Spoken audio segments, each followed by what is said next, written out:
सहीनं आम्ही तो कंटेम दाखल केला. बरं झालं तेव्हा ते भाजपचे आमदार नव्हते.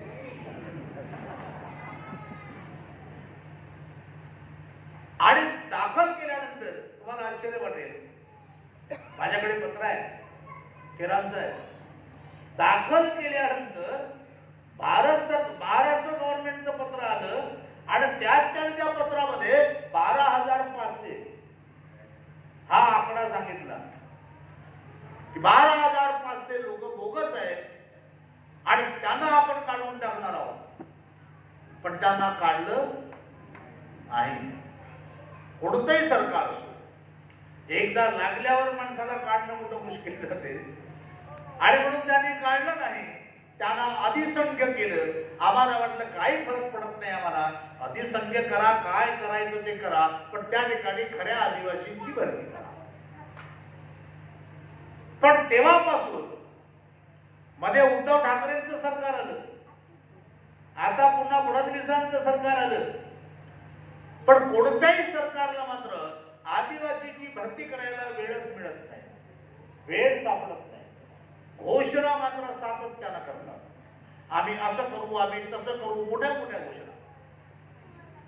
आणि म्हणून आता कोणत्याही आश्वासनावर, घोषणांवरती आदिवासींनी विसंबून राहता कामा नये.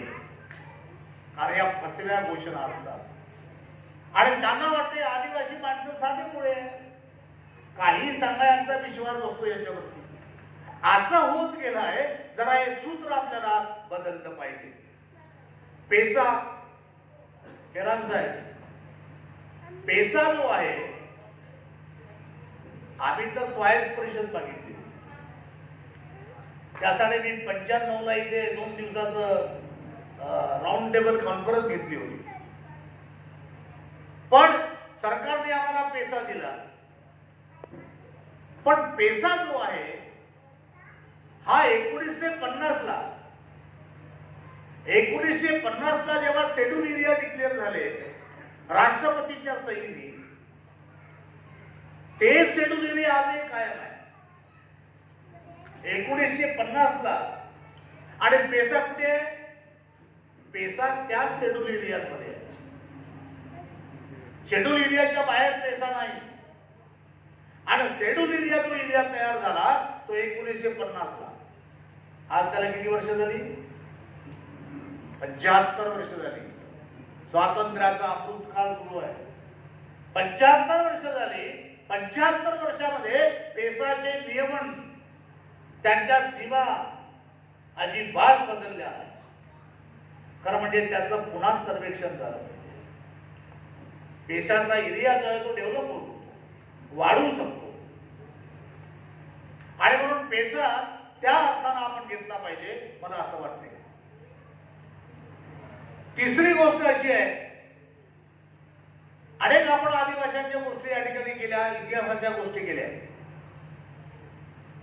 तेव्हा इतिहास जतन करणे किंवा आदिवासींचं कल्चर त्याचं संवर्धन करणे, हे करण्यासाठी काहीतरी स्थायी इन्फ्रास्ट्रक्चर आपल्याकडे असतं पाहिजे.